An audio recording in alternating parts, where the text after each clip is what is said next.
G'day, my name's Nick Twidale. Welcome to the program. This is my life on the road.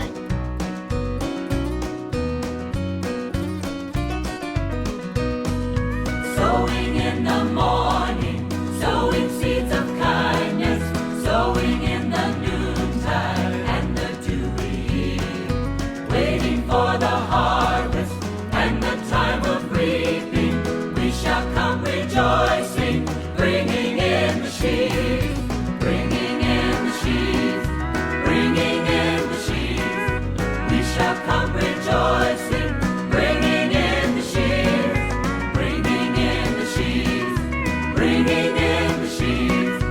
We shall come rejoicing, bringing in the sheaves.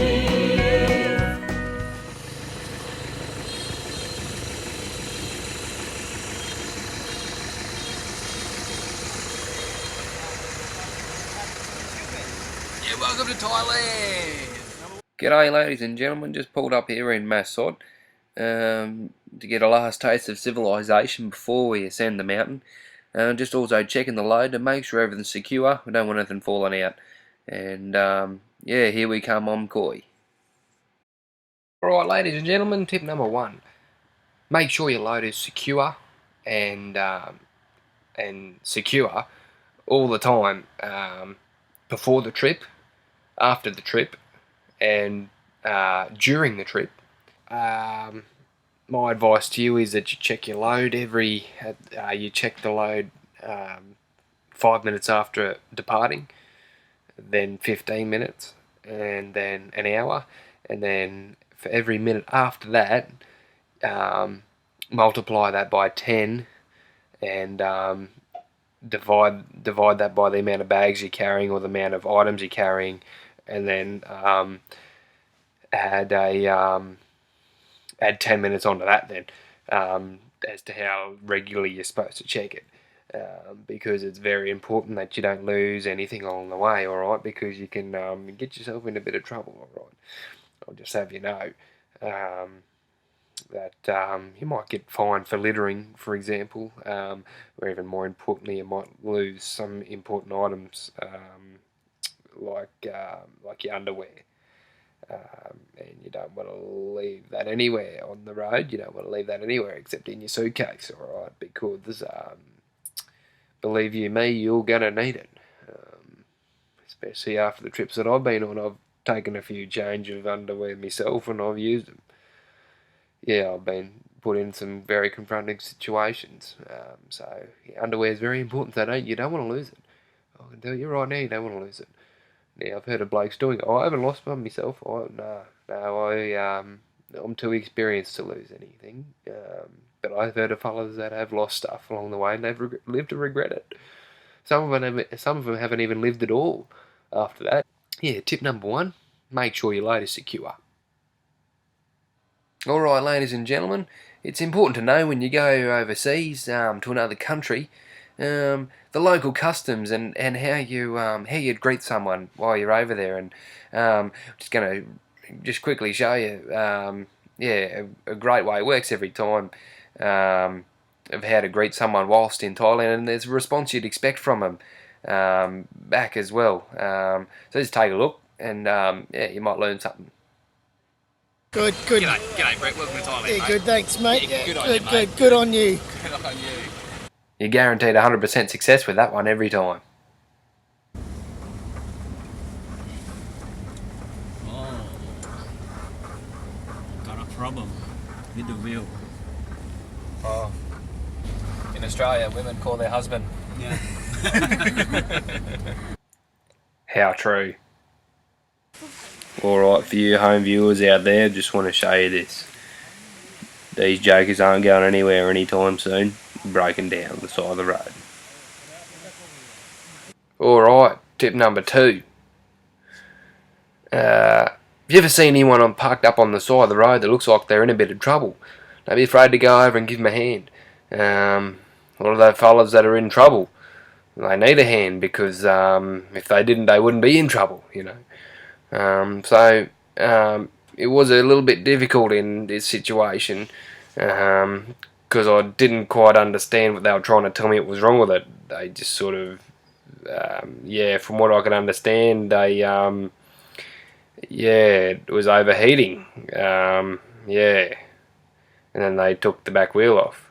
But anyway, yeah, I fixed that overheating issue, and yeah, I left them then, and I'm assuming, yeah, they were right then, you know.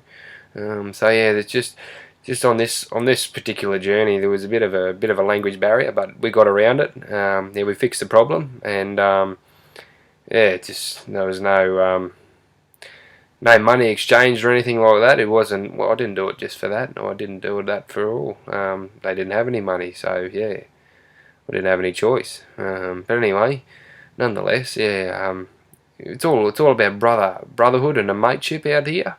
Even in Thailand, I believe. They're just our distant Asian cousins. They look a bit different, but cousins and brothers and family all the same. Yeah, even they need help. But anyway, yeah, no one's perfect. But yeah, tip number 2, pull up on the side of the road if another brother needs a hand. Hold on, Brett. It's not focusing because we're moving too much. Tip number 3, don't apologise for your driving. Don't apologise for your driving, because you're going to get into more trouble by doing it. Yeah, it's a very important tip, because that's when people start picking up on your mistakes, right? Not that I make any mistakes, because I don't apologise. It's like there's rumours going around that I ran over a fleet of ducks. I can tell you right now, at 140 kilometres an hour, mind you. I can tell you right now that that's hardly the truth. There was not a fleet of ducks. There was 2, at the most 6, possibly 7. And they were smack bang in the middle of the road, and I was not speeding up to do 140 to hit them. That part there is actually absolutely no truth in. There were ducks there, yeah, I can vouch for that. I did see them. I did. I saw them in the rear vision mirror too, and yeah, they looked pretty good. But yeah, tip number 3: don't apologise for your driving.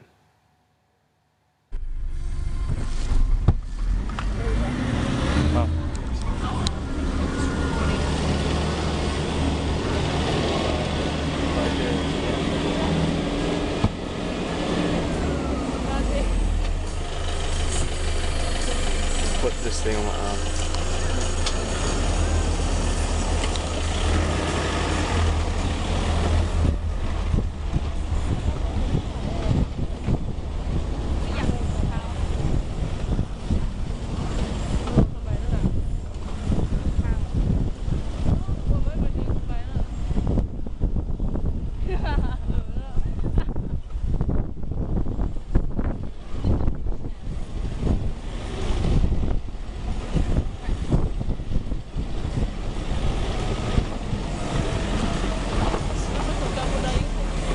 Yeah, good work, Nick. Yeah, cheers, mate. Good on ya. What's up? Oh, never ceases to amaze me, guys, the amount of jokers that are on the road these days. Back in the good old days, it was jump out and give a mate a hand, but these days it's just tell him what to do and shout it. But when you're an experienced bloke like me, it's all good anyway, because you know what you're doing. So yeah, I just want you to be aware that yeah, all around the world there's these fellas, and yeah, sometimes it's hard to escape from them. But I reckon I never let it ruin a good trip. Yeah. Alright, this is the village. The kids up there playing.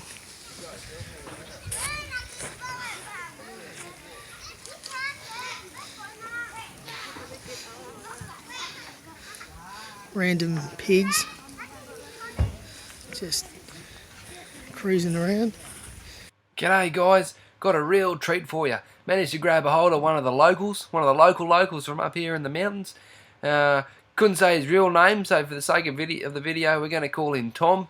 And this is Tom's perspective of life up in the mountains. Have a look. Your thoughts, Tom, on the village?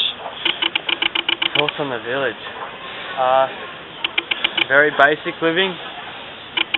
Beautiful people with big hearts. And just doing the Crazy cats.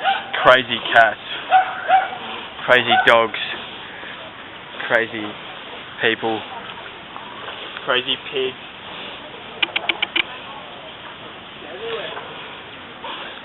Chili, you know, pigs just peeing in there. Good. That's good. Real good. Whoa. Dogs like breeding every 10 seconds. Tom here's a princess. He can't handle the outdoors. I can handle the outdoors. Thank you very much. Good on you, Jess. Giving us a bit of perspective. This next clip I've got for you is just take a look. We were asked to perform a traditional Karen dance, of course with the traditional music. Yeah, and I aced it. Yeah, I've just come back to me room now, and just to cool off a bit after I did such a good job, just to relax a bit. I will also say for the Karen people that they do have very good taste in furnishings, as you can see from what's on behind me. It's good to see that they know what a real truck is, and that they're also flying the flag of freedom. Yeah, so yeah, just take a look, and yeah, you might learn a few tips off my professional skills. But yeah, just yeah.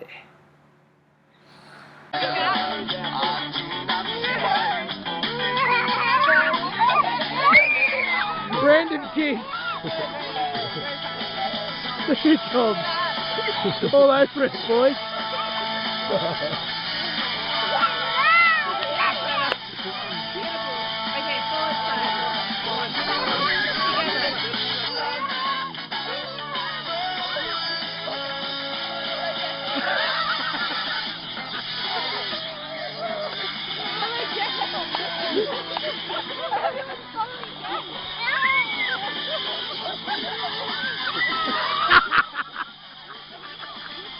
Oh, Tom, you're an idiot.